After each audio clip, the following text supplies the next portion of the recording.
Baik, mari pagi ini kita membaca di Injil Lukas pasal 23 ayat 39 sampai ayat yang ke-43.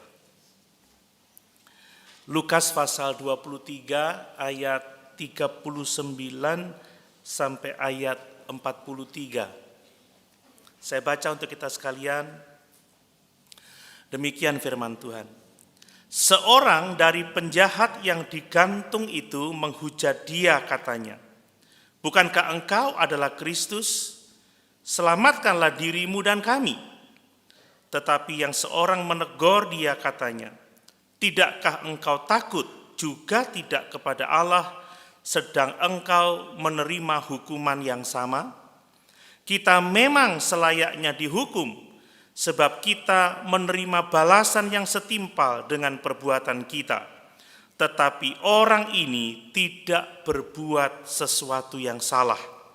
Lalu ia berkata, "Yesus, ingatlah aku apabila engkau datang sebagai Raja." Kata Yesus kepadanya, "Aku berkata kepadamu, sesungguhnya hari ini juga engkau akan ada bersama-sama dengan aku di dalam Firdaus." Haleluya, puji Tuhan. Tentunya kita semua percaya adanya mujizat. Amin. Kita sudah menyanyikan pujian itu. Kita percaya adanya mujizat. Dan ayat-ayat yang baru kita baca menunjukkan kepada kita mujizat yang sangat besar, mujizat yang sangat indah, bahwa ternyata pertobatan atau keselamatan itu dapat dilakukan, dapat dialami, dapat diterima bahkan pada saat-saat menjelang kematian. Amin. Ini luar biasa. Kita melihat bahwa pertobatan seorang penjahat yang disalib bersama-sama dengan Yesus telah menyatakan kasih karunia Allah yang besar pada setiap orang. Siapa saja yang mau datang kepada Yesus, siapa saja yang percaya kepada Yesus, yang bertobat, bahkan saat menjelang kematiannya, dia akan menerima kehidupan yang kekal. Ini berkat yang sangat besar. Ini memberi penghiburan bagi kita, memberi dorongan, memberi semangat untuk tidak jemu-jemu memberitakan Injil keselamatan itu. Mungkin hari-hari ini kita sedang menggumuli atau mendoakan seseorang. Kita terus memohon supaya orang ini diselamatkan oleh Tuhan, tetapi rasanya kok sulit, rasanya kok berat. Bapak Ibu, jangan lemah dan jangan putus asa. Terus berdoa dan terus beritakan firman, terus beritakan Injil. Sebab ada kemurahan Allah yang besar, bahwa Kristus itu siap menerima siapa saja tanpa pengecualian. Mulai yang kecil, remaja, pemuda, bahkan orang-orang yang diambang pintu kematian sekalipun, kalau dia sungguh-sungguh dikarunia iman dan pertobatan, dia akan diselamatkan. Amin. Mari saya mengajak kita melihat bersama beberapa kebenaran yang dapat kita lihat dari kisah pertobatan dari seorang penjahat yang disalib bersama-sama dengan Tuhan Yesus ini. Supaya kita dapat memahami ya kasih Allah yang begitu besar bagi kita, anugerahnya yang begitu besar bagi kita. Yang kadang kita sendiri pun ragu, apa ya benar ya bisa. Orang sudah hidup berdosa seumur hidupnya. Seperti penjahat ini. Yang namanya penjahat, dosanya pasti kita pandang besar. Seumur hidupnya dia berbuat dosa, melakukan kejahatan, tetapi di saat-saat menjelang kematiannya, dia bertobat, dia menerima iman, dia menerima anugerah, dan dia diselamatkan. Amin. Mari, mengapa itu bisa terjadi? Bapak Ibu, mari kita melihat beberapa hal. Yang pertama, saya harus mengingatkan kembali bahwa keselamatan itu akan selalu terjadi karena anugerah Tuhan. Amin. Keselamatan itu adalah kasih karunia, terlepas dari semua usaha kita, terlepas dari perbuatan baik kita, terlepas dari jasa-jasa yang mungkin dapat kita tawarkan kepada Tuhan. Itulah sesungguhnya keselamatan di dalam Yesus. Jangan pernah berpikir bahwa karena aku baik, karena aku telah melakukan ini, melakukan itu, maka aku layak diselamatkan. Tidak, tidak sama sekali. Semua orang telah berdosa. Semua orang telah kehilangan kemuliaan Allah. Bahkan kita pun sama di mata Tuhan kalau kita tidak beroleh kasih karunia. Saya akan sama jahatnya dengan orang lain kalau saya tidak menerima anugerah keselamatan itu. Kalau saya tidak bertobat, kalau saya tidak hidup dalam kebenaran, saya akan sama dengan bahkan seorang penjahat, bahkan dua orang penjahat yang disalib bersama-sama dengan Yesus itu. Alkitab berulang kali mengatakan kepada kita bahwa semua karena kasih karunia Allah. Coba kita baca Efesus pasal 2 ayat 8 dan 9. Mari kita ingat lagi ayat-ayat ini. Efesus 2. Supaya kita paham akan besarnya kasih karunia Allah kepada kita. Demikian firman Tuhan. Sebab karena kasih karunia kamu diselamatkan oleh iman. Itu bukan hasil usahamu tetapi pemberian Allah. Itu bukan hasil pekerjaanmu, jangan ada orang yang memegahkan diri. Jelas ayat ini, tegas mengatakan kepada kita, keselamatan itu pemberian Allah, pemberian gratis, pemberian cuma-cuma, bukan karena perbuatan atau usaha kita, tetapi anugerah Allah semata. Makanya tidak boleh ada orang yang sombong seperti seorang Farisi yang datang kepada Yesus yang membandingkan dirinya dengan pemungut cukai. Aku tidak sama seperti dia. Aku seorang yang benar. Aku beriman. Aku beribadah. Aku membayar persepuluhan. Aku melakukan semua kebaikan. Orang yang mengandalkan kebaikannya sendiri untuk diselamatkan, orang itu pulang dengan tidak diselamatkan. Tetapi seorang pemungut cukai itu sambil memukul dadanya, dia berkata, Tuhan, kasihanilah aku orang berdosa ini. Dan orang itu pulang sebagai orang yang dibenarkan. Amin. Ini anugerah Allah. Coba kita lihat lagi Roma 4 ayat 4 sampai 5. Supaya kita kembali jelas dengan ini. Roma 4 ayat 4 sampai 5. Ya. Kalau ada orang yang bekerja, upahnya tidak diperhitungkan sebagai hadiah, tetapi sebagai haknya. Tetapi kalau ada orang yang tidak bekerja, namun percaya kepada Dia yang membenarkan orang durhaka, imannya diperhitungkan menjadi kebenaran. Amin. Jadi jelas di sini bahwa keselamatan itu adalah pemberian. Kita tidak bekerja atau mengerjakannya, tetapi kita percaya kepada Yesus yang memikul dosa-dosa kita di kayu salib. Kita percaya kepada Dia yang membenarkan orang durhaka, maka iman kita itu diperhitungkan sebagai kebenaran. Bukan karena usaha kita, bukan karena kebaikan kita. Titus 3 ayat yang kelima. Kita lihat Titus 3 ayat yang kelima. Titus pasal 3 ayat yang kelima. Pada waktu itu Dia telah menyelamatkan kita. Perhatikan, Dia telah menyelamatkan kita bukan karena perbuatan baik yang telah kita lakukan, tetapi karena rahmat-Nya. Oleh permandian kelahiran kembali dan oleh pembaharuan yang dikerjakan oleh Roh Kudus. Amin, Bapak Ibu. Mari kita terus menyadari, terus mengingat, terus memahami bahwa keselamatan itu adalah anugerah pemberian. Gratis, bukan karena usaha kita, bukan karena jasa-jasa yang kita buat. Orang yang berusaha untuk menambahkan perbuatannya pada keselamatan, sesungguhnya orang itu tidak percaya kepada Injil kasih karunia. Sesungguhnya orang itu tidak percaya kepada Injil Yesus Kristus. Dan orang-orang yang menambahkan pada keselamatannya itu pekerjaan baiknya, sesungguhnya orang itu masih hidup di bawah murka Allah. Beberapa waktu yang lalu pernah saya sampaikan, saya tidak sungguh-sungguh percaya dokter kalau saya menambahkan pada resep yang diberikan kepada saya dengan obat-obatan lain yang saya pikir bisa membuat saya sembuh.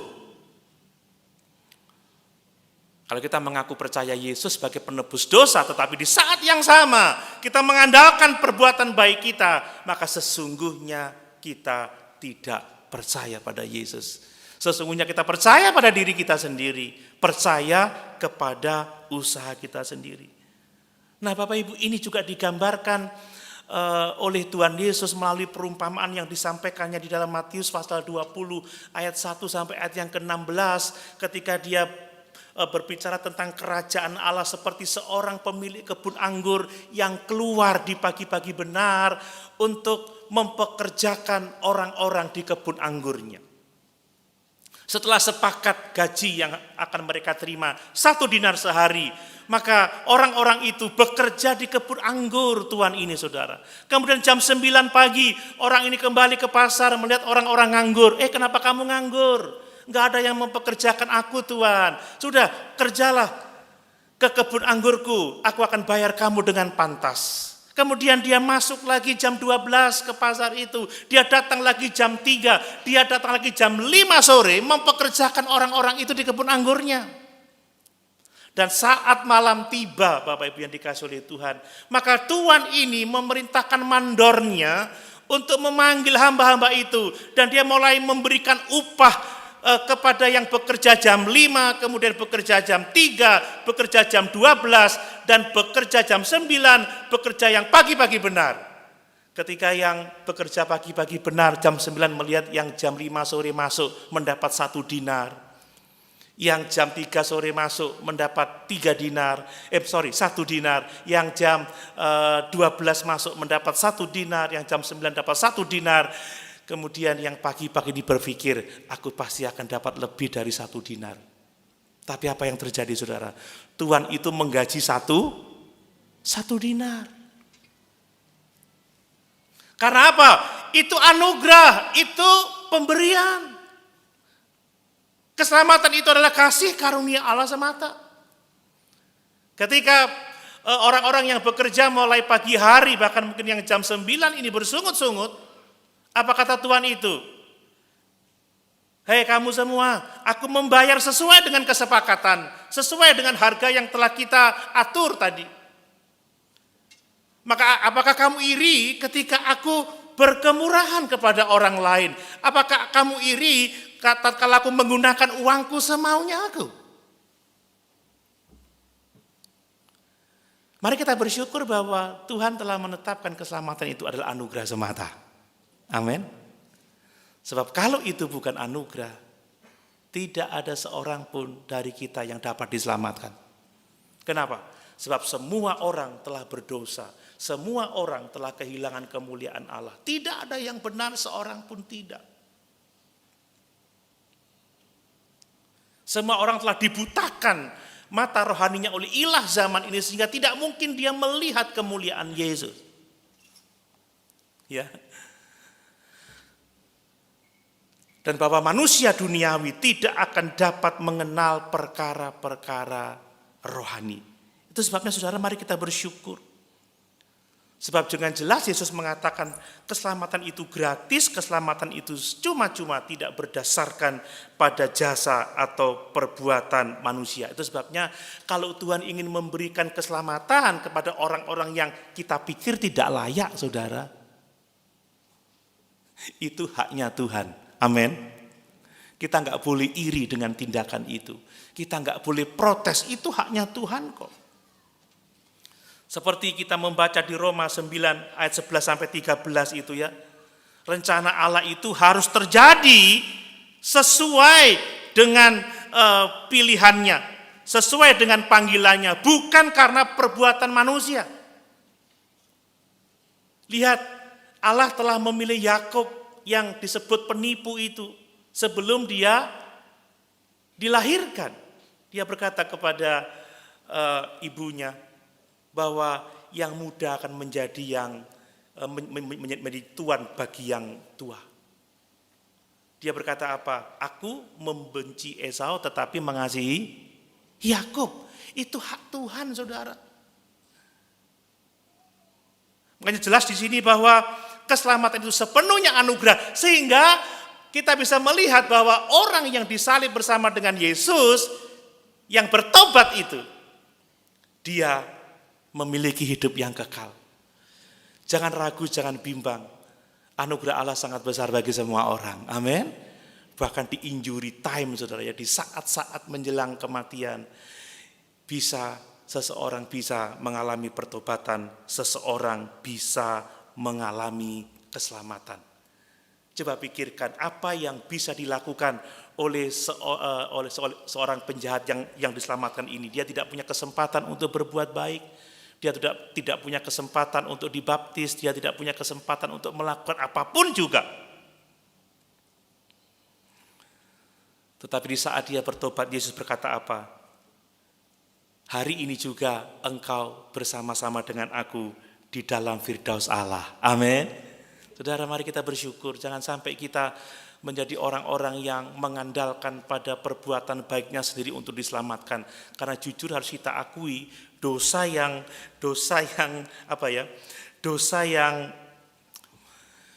sering kali dilakukan oleh manusia adalah manusia lebih bergantung, lebih percaya kepada kebaikannya sendiri daripada kepada Allah.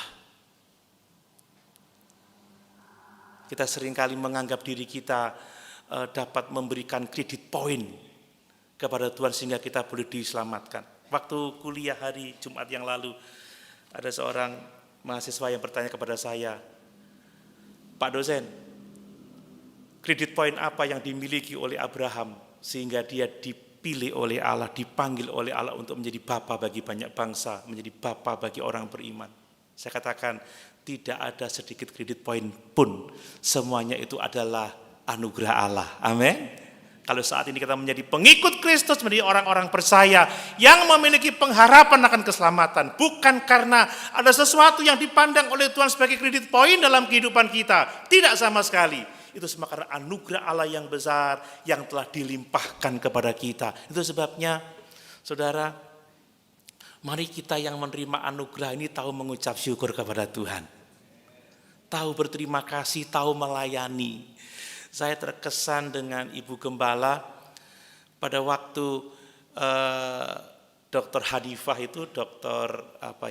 Saraf, dia datang pagi-pagi. Ibu, apa kabar? Baik. Apa yang dapat Ibu ceritakan pada saya pagi ini? Apa kata Ibu Gembala? Bahwa Tuhan Yesus itu baik. Lalu dia berkata seperti apa? Kalau Yesus sudah begitu baik kepada kita, maka kita harus mengasihi dia, melayani dia. Amin. Amin. Luar biasa. Saudara, saat terbaring itu masih kondisinya belum seperti sekarang. Dia bisa menjadi saksi, dia bisa menjadi berkat. Mari kita yang menyadari kebaikan Tuhan, kita lebih lagi mengasihi dia. Amin. Seperti kata Rasul Yohanes, kita mengasihi karena dia terlebih dahulu mengasihi kita. Dengan cara apa? Memilih kita, memberikan anugerah kepada kita, mengaruniakan pertobatan kepada kita, mengaruniakan iman kepada kita. Dengan apa kita membalas semuanya itu? Dengan ucapan syukur, berterima kasih, mengasihi dia, mentaati dia, hidup sesuai dengan kehendaknya. Saya yakin kepada orang-orang yang berbuat baik kepada kita, kita tidak hitung-hitungan ya saudara, apalagi dengan Tuhan. Mari kita mentaati dia, apapun yang dia kehendaki dalam kehidupan kita. Amin.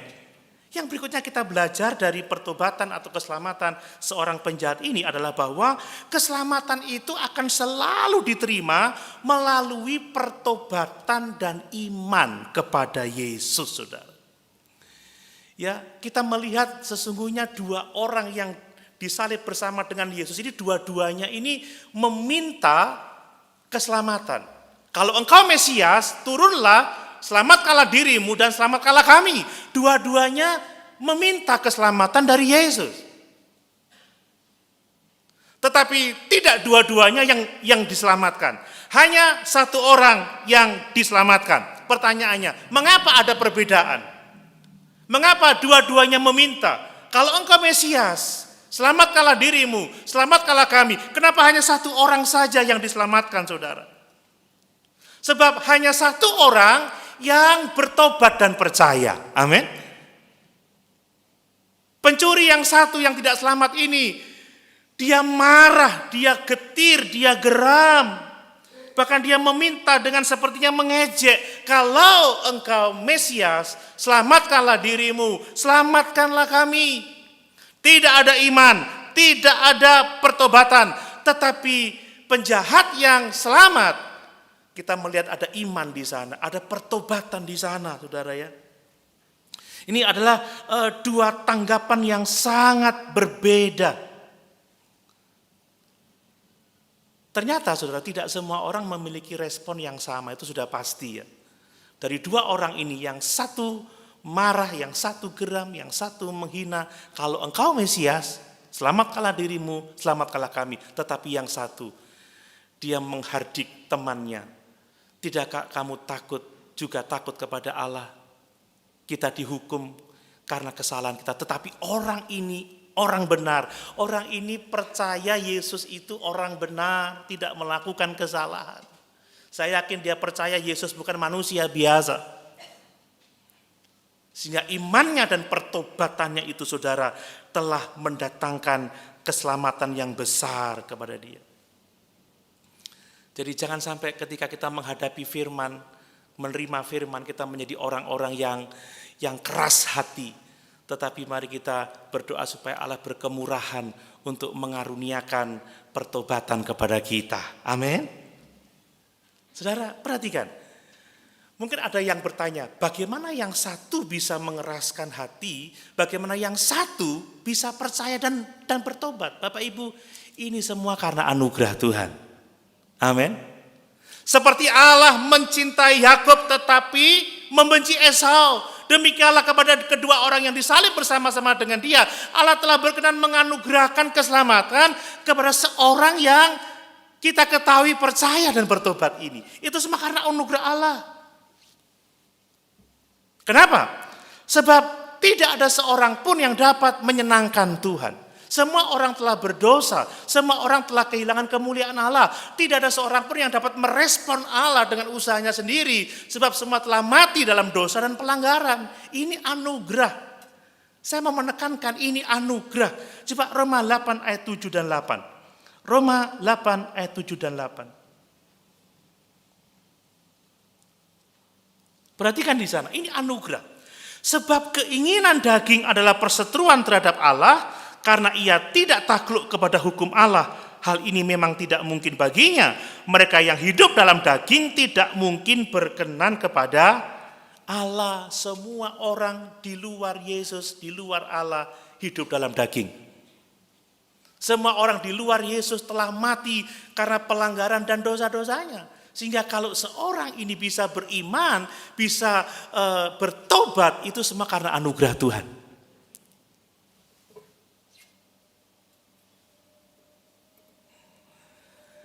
Manusia duniawi itu tidak akan bisa memahami perkara-perkara rohani. Lalu bagaimana seorang penjahat yang seumur hidupnya berbuat jahat kok bisa mengenal Yesus sebagai Mesias? Kok bisa dia berharap, ingatlah aku saat engkau datang dengan kerajaanmu? Kok bisa? Itu semua karena anugerah. Saya mau kita semua mengatakan, kok bisa ya kita Kristen sekarang? Itu semua karena anugerah Tuhan. Amin. Kok bisa ya sekarang saya bisa jadi seorang pendeta? Dulunya saya siapa? Kalau bukan anugerah Tuhan, kita bukan siapa-siapa. Ini yang harus kita syukuri. Coba 1 Korintus 2 ayat 14 supaya kita paham dengan ini. 1 Korintus 2 ayat 14. Demikian firman Tuhan. Tetapi manusia duniawi tidak menerima apa yang berasal dari Roh Allah, karena hal itu baginya adalah suatu kebodohan dan ia tidak dapat memahaminya, sebab hal itu hanya dapat dinilai secara rohani. Jadi tidak mungkin saudara seorang penjahat ini beriman, seorang penjahat ini bertobat kalau tidak terlebih dahulu menerima anugerah Allah. Amin. Saudara, kalau kita percaya keselamatan anugerah, kita harus percaya bahwa tidak ada seorang pun yang dapat datang kepada Tuhan kalau tidak ditarik oleh Bapa kepada Tuhan.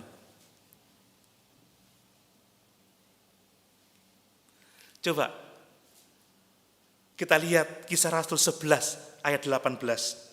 Karena manusia tidak dapat selamat dengan usahanya sendiri, maka Allah harus mengaruniakan pertobatan. Ya. Kisah Rasul 11 ayat 18 ya. Ketika mereka mendengar hal itu ya, pertobatan dari banyak orang, mereka menjadi tenang lalu memuliakan Allah, katanya, jadi kepada bangsa-bangsa lain juga Allah mengaruniakan pertobatan yang memimpin kepada hidup. Maka mari kita sungguh-sungguh mengucap syukur kalau hari ini kita bisa datang kepada Yesus, kita percaya, kita menjadi anggota tubuh Kristus. Itu semua karena anugerah Tuhan. Karena Allah telah mengaruniakan pertobatan kepada kita. Ya, satu ayat lagi supaya kita pasti kokoh dalam kebenaran ini. Filipi 1 ayat 29. Filipi 1 ayat 29.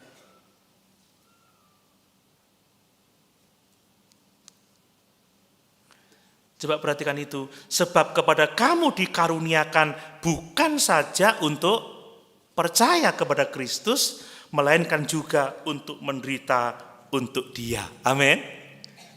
Kita dikaruniai untuk percaya. Artinya kalau kita percaya hari ini, itu adalah anugerah Tuhan. Mari kita merayakan anugerah yang besar ini. Saudara, kalau kita beribadah seperti pagi ini, kita tidak merayakan kebaikan kita, usaha kita, jasa-jasa kita, bahwa kita telah begini, kita telah begitu. Tidak. Kalau kita berkumpul pagi ini, kita merayakan anugerah Allah yang besar bagi kita. Nah saudara, orang-orang yang menerima anugerah Allah itu akan menyadari kesalahannya, mengakui keberdosaannya, dan berbalik kepada Allah. Meninggalkan dosa-dosanya dan berbalik kepada Allah. Ini seorang-orang yang menerima keselamatan sejati. Kalau Bapak Ibu membaca dalam Injil Matius tentang penyaliban Tuhan Yesus, juga dalam Injil Markus, maka kita membaca di sana sesungguhnya dua-duanya ini pada awalnya menghujat Yesus ya. Tetapi hanya Lukas saja yang mencatat bahwa ada seorang penjahat yang bertobat. Saya yakin Lukas tidak salah menuliskan sejarah itu. Saya memahaminya seperti ini. Pada mulanya kedua penjahat itu, kedua perampok itu, kedua pencuri itu mencerca Yesus, menghujat Yesus. Tetapi pada akhirnya penjahat yang kedua, yang satunya ini saudara ya, yang bertobat ini, dia sadar. Dia beroleh kasih karunia, dia menyadari kesalahannya, dan dia meminta pengampunan atas hidupnya. Saya yakin Tuhan telah membuka hatinya. Sebelumnya dia mencerca, tapi ketika mendengar Yesus berdoa, Bapa ampunilah mereka sebab mereka tidak tahu apa yang mereka perbuat. Di saat itu hatinya mulai dibuka, hatinya sadar dan mengenal Yesus. Dan saya yakin salah satu doa Yesus adalah untuk seorang penjahat yang selamat ini. Ia menyadari keberdosaannya sendiri. Ia menyadari kebenaran Yesus, kekudusan Yesus, ketakbersalahan Yesus.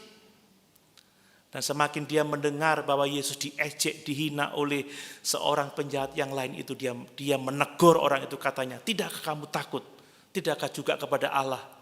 Sedang kita ini dihukum sesuai dengan pelanggaran kita, dosa kita. Tetapi orang ini adalah orang benar, orang tidak bersalah. Seseorang yang menerima kasih karunia Allah, dia pasti bertobat dari dosa-dosanya. Amin. Semalam kami ada acara nongkrong bareng di GBC dengan teman-teman pemuda. Lalu ada yang bertanya seperti ini. Kok ada ya anak Tuhan itu selingkuh? Ini yang tanya kaum muda saudara. Ini selingkuhnya dalam konteks sudah menikah atau masih pacaran? Kalau masih pacaran kan bukan selingkuh ya. Tapi mendua hati atau gimana itu kalau masih pacaran? Kalau sudah menikah selingkuh. Dia tanya, ini ada anak Tuhan yang selingkuh. Saya bilang, kalau anak Tuhan tidak selingkuh. Amin Bapak Ibu. Anak Tuhan gak akan selingkuh. Anak Tuhan gak akan bohong. Ya memang kita tidak ada yang sempurna. Kalau ada orang Kristen, anak Tuhan bohong, dia akan segera bertobat, segera menyesal, nangis karena kebohongannya. Kalau mengaku Kristen tapi setelah bohong, enggak apa-apa, sekali-kali bohong, Tuhan baik kok, nanti toh juga diampuni, itu belum lahir baru itu. Kalau orang yang lahir baru, saudara, dia tahu berbuat salah, dia akan pasti segera bertobat. Amin. Amin. Ini kebenaran loh, saudara ya. Orang ini dulunya menghujat, dulunya menyerca Yesus, tidak menyadari keberdosaannya, tidak mengerti apa yang akan terjadi berikutnya dengan hidupnya. Tetapi setelah dia menerima anugerah, orang ini menyesal, menyadari kesalahannya, dia bertobat, dia memandang Yesus sebagai orang yang benar, dan dia berharap, Tuhan, kalau Engkau datang dengan kerajaanmu, ingatlah akan aku. Ini pertobatan, saudara. Dia berhenti mencerca Tuhan. Dan dia percaya kepada Tuhan pada waktu itu. Tetapi orang yang tidak dikaruniai pertobatan, seterusnya akan hidup di dalam dosa. Bahkan dikeraskan hatinya, mati dalam keberdosaannya. Jadi orang-orang yang menerima anugerah Allah itu, hidupnya akan berubah. Amin. Di dalam 2 Korintus pasal 5 ayat yang ke-17. Barang siapa ada di dalam Kristus, dia adalah ciptaan yang baru. Yang lama sudah berlalu, sesungguhnya yang baru sudah datang. 1 Korintus itu ya. Jadi akan selalu seperti itu, saudara ya. Jadi mari kita benar-benar mengoreksi diri kita. Apakah kita adalah orang-orang yang benar-benar telah menerima anugerah keselamatan itu? Karena kalau kita sungguh-sungguh menerima anugerah keselamatan itu, hidup kita akan berubah. Hidup kita akan menjadi lebih baik lagi dari sebelumnya. Kita akan meninggalkan dosa-dosa kita dan hidup untuk memuliakan Allah. Nah, kemudian saudara, orang yang dikaruniai iman, imannya itu akan tertuju kepada Yesus. Imannya itu akan sepenuhnya bersandar kepada Yesus, bukan kepada yang lain, bersandar kepada anugerah Allah sepenuhnya. Coba perhatikan, saudara. Ya, satu-satunya yang dapat dilakukan oleh pencuri ini untuk keselamatan jiwanya adalah bergantung sepenuhnya kepada Yesus. Kalau ternyata Yesus bukan Mesias, maka imannya sia-sia. Kalau Yesus satu waktu tidak akan datang dengan kerajaannya, dia tidak akan selamat, saudara. Maka pengharapan pencuri ini atau penjahat ini atau perampok ini satu-satunya adalah Yesus saja. Mungkin yang lain mencemooh orang ini. Kamu kok mau percaya sama orang ini? Mukanya tidak seperti Mesias. Dia juga menderita sama-sama seperti kita. Tidak mungkin dia bisa menyelamatkan kita. Tetapi saudara, yang diselamatkan ini dia memandang kepada Yesus dan imannya tertuju kepada Yesus. Ini luar biasa. Luar biasa. Saya pikir tidak ada iman sehebat iman orang ini, saudara ya. Kenapa? Karena orang ini, saudara, dia memuliakan Yesus saat Yesus digantung di atas kayu salib. Kalau ada orang penampilannya sederhana, saudara ya, nggak kayak orang kaya, pakai kaos oblong 100.000 dapat 3, celananya jeans beli di Babibu, sepatunya sedikit bolong. Tapi sesungguhnya orang itu miliarder, saudara ya. Kalau lihat orang seperti itu, siapa yang mau percaya ini miliarder? Lah ini penjahat yang selamat ini, saudara, pencuri yang selamat ini orang digantung, orang disalib, sekarat sama seperti saya. Tapi dia bisa memandang dia sebagai Tuhan dan Juru Selamatnya. Amin, saudara. Ini iman yang sangat besar. Orang ini percaya bahwa Yesus itu juru selamat. Ingatlah aku saat engkau datang kembali. Dia percaya bahwa Yesus akan bangkit dari kematian. Makanya iman kita harus tertuju kepada Yesus yang telah menderita, yang telah mati dan bangkit naik ke surga. Dan akan datang kembali untuk memberikan kehidupan yang kekal kepada setiap orang yang percaya kepadanya. Amin.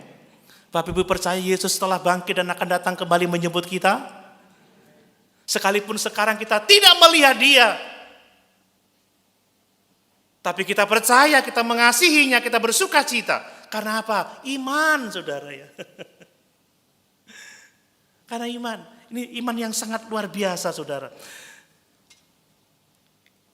Bergantung sepenuhnya kepada Yesus yang telah mati dan bangkit untuk keselamatan jiwanya. Yang berikutnya perhatikan saudara, bahwa keselamatan itu diberikan secara instan ya. Secara instan, langsung, gratis, cuma-cuma, dan berlimpah-limpah. Ya, Allah itu memberikan tidak sekedar cukup, tetapi berlimpah-limpah. Amin. Lihat, keselamatan pencuri ini instan, saudara ya, tanpa syarat, jauh lebih dari apa yang diharapkannya. Dia cuma meminta apa? Ingatlah aku. Tetapi apa kata Tuhan Yesus? Hari ini juga engkau akan bersama-sama dengan aku di dalam firdaus Allah. Hanya minta diingat loh saudara ya. Ingatlah aku saat engkau datang dengan kerajaanmu. Hari ini juga engkau akan bersama-sama dengan aku dalam kerajaan Allah. Dia hanya minta diingat. Tetapi apa kata Tuhan Yesus? Sesungguhnya aku berkata, hari ini engkau bersama-sama dengan aku di dalam firdaus Allah. Mari kita bersyukur bahwa saat kita menerima Yesus, kita adalah anggota kerajaan Allah. Amin. Tidak usah ragu, tidak usah bimbang. Dan yang terakhir yang saya mau sampaikan adalah bahwa keselamatan itu terbuka, tersedia bagi siapa saja orang berdosa sampai pada titik kematiannya. Ada haleluya Bapak Ibu? Ya, Alkitab mengatakan bahwa setelah kematian itu tidak ada peluang untuk pertobatan, tidak ada lagi peluang untuk keselamatan. Ingat di dalam Ibrani 9 ayat 27, sebab manusia telah ditetapkan satu kali untuk mati dan sesudah itu dihakimi. Namun sebelum hal itu terjadi saudara, Tuhan dapat menyelamatkan siapa saja yang percaya dan bertobat. Bahkan orang-orang yang percaya dan bertobat saat menjelang kematiannya. Mungkin seumur hidupnya dia tidak pernah mengenal Tuhan. Seumur hidupnya hidup dalam dosa. Tetapi anugerah Allah besar bagi setiap orang berdosa. Bahkan menjelang kematian kita pun, kalau kita sungguh-sungguh beroleh iman, kita bertobat, kita pasti diselamatkan. Amin. Nah, lalu jangan berkata seperti inilah, kalau Tuhan itu menyelamatkan kita saat-saat menjelang kematian, ya nanti aja kita bertobatnya. Nanti aja, kenapa sekarang? Seperti ada orang yang mengatakan, ya masih muda, hidup senang-senang, foya-foya, nikmati dunia, nanti tua, ikut Tuhan, mati masuk surga. Bapak Ibu, kita tidak boleh main-main dengan hal yang seperti itu. Amin. Kenapa saudara? Kalau kita menolak keselamatan itu hari ini, kalau Tuhan sudah membuka hati kita, mengaruniakan pertobatan dan kita tidak mau merespon dengan iman yang sungguh-sungguh saudara, kita tidak mungkin tidak mungkin akan lebih menghargai hal-hal rohani di kemudian hari. Orang-orang yang tidak menghargai Yesus hari ini sukar memahami Yesus di kemudian hari. Orang-orang yang tidak mau dibukakan mata rohaninya sekarang tidak akan lebih baik dia memahami Tuhan di masa yang akan datang. Ini kebenaran. Lihat Esau. Esau yang telah kehilangan hak kesulungannya itu saudara, Esau mencucurkan air mata, dia bertobat di kemudian hari, tetapi dia tidak mendapatkan kesempatan atau tidak bisa mendapatkan hak kesulungannya lagi. Ngeri saudara ya. Jangan sampai kita menunda-nunda. Ada orang yang nanti aja baptisnya kan udah tua, udah rambut putih. Saudara, baptisan itu bukanlah sarana keselamatan, tetapi baptisan itu adalah bukti bahwa seseorang itu telah diselamatkan. Kalau orang benar-benar lahir baru, dia pasti akan dibaptiskan, mau dibaptiskan. Esau coba mencari lagi, meminta lagi hak kesulungannya, tetapi dia tidak mendapat, sekalipun dia mencucurkan air mata.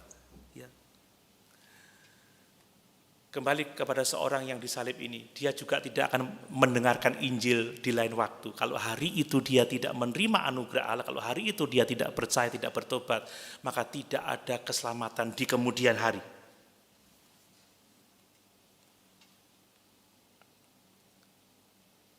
Mari kalau saat ini Tuhan membuka hati kita, masih dikaruniakan kita iman, mari kita sungguh-sungguh mengikut Tuhan. Amin. Jangan main-main dengan keselamatan jiwa kita. Jangan sia-siakan anugerah yang sebenar, yang sebesar ini. Ya, beroleh pengenalan akan Tuhan, percaya Yesus juru selamat, tapi nggak sungguh-sungguh berdoa, nggak sungguh-sungguh mempelajari firman Tuhan, nggak sungguh-sungguh beribadah, malas-malasan. Nanti aja kalau udah pensiun, aku akan rajin ke gereja. Nanti aja kalau udah pensiun, aku akan melayani Tuhan. Nanti aja kalau sudah ada cukup banyak waktu, aku akan ikut melakukan pekerjaan Tuhan. Saudara, jangan main-main dengan itu karena mungkin waktu itu tidak akan ada untuk kita. Apa kata firman Tuhan? Selagi dapat dikatakan hari ini, maka sambutlah Tuhan, percayalah, ikutlah Dia dengan sungguh-sungguh. Amin. Itu yang perlu kita lakukan. Nah, kemudian saudara, tidak semua orang yang dalam kondisi menghadapi kematiannya itu punya kesempatan untuk bertobat. Tidak semua orang mendengarkan Injil, mendengarkan berita sukacita keselamatan di dalam Yesus pada saat kematiannya. Tidak semua orang. Bahkan kematian itu tidak menghitung usia. Nanti aja kalau sudah pensiun aku akan setia. Masih muda sudah dipanggil Tuhan, kan begitu ya, sudah meninggal. Bahkan banyak orang yang masih anak-anak pun mengalami kematian. Tidak semua orang memiliki kesempatan untuk mendengarkan Injil. Tidak semua orang punya kesempatan untuk percaya dan bertobat. Maka selagi masih dapat dikatakan hari ini dan kita mendengarkan Injil keselamatan itu, jangan keraskan hati. Amin. Mungkin saudara tergoda untuk menikmati kenikmatan dunia ini. Nanti aja setelah aku foya-foya. Ada orang yang berpikir seperti itu. Saya tidak mau dibaptis sekarang. Kalau sudah dibaptis sekarang kan aku tidak bisa begini lagi, tidak bisa begitu lagi. Saudara, jangan sampai saat begini begitu kita menghadap Tuhan. Habis. Makanya kata Paulus, jangan sia-siakan kesempatan. Jangan sia-siakan waktu yang Tuhan berikan kepada kita. Kalau Dia menunda kedatangannya kembali karena Tuhan mengasihi kita dan menyediakan waktu bagi kita untuk sungguh-sungguh melayani Dia. Amin. Jangan tunggu besok, saudara. Hari ini putuskan, aku akan sungguh-sungguh percaya, sungguh-sungguh bertobat, sungguh-sungguh setia. Aku akan berdoa, aku akan membaca firman, aku akan beribadah, aku akan melayani Tuhan sesuai dengan karunia-karunia yang dipercayakan kepada kita. Sebagai penutup, Bapak Ibu membaca di Alkitab, sepanjang Alkitab hanya ada satu kisah ini saja, seorang yang selamat menjelang kematiannya. Kenapa hanya satu, saudara? Supaya kita punya pengharapan. Tapi di satu sisi, supaya kita nggak main-main. Amin. Kalau yang diselamatkan seperti ini banyak, berarti ada banyak orang yang mengalami itu. Orang akan mengatakan nanti aja, enggak sekarang, nanti aja. Tidak. Mari, selagi hari ini kita masih hidup, selagi dapat dikatakan hari ini, mari kita sungguh-sungguh percaya, sungguh-sungguh bertobat, sungguh-sungguh mengasihi Tuhan, sungguh-sungguh beribadah, sungguh-sungguh melayani Dia, supaya kita memiliki persekutuan yang benar dengan Tuhan. Amin. Sama-sama kita berdiri.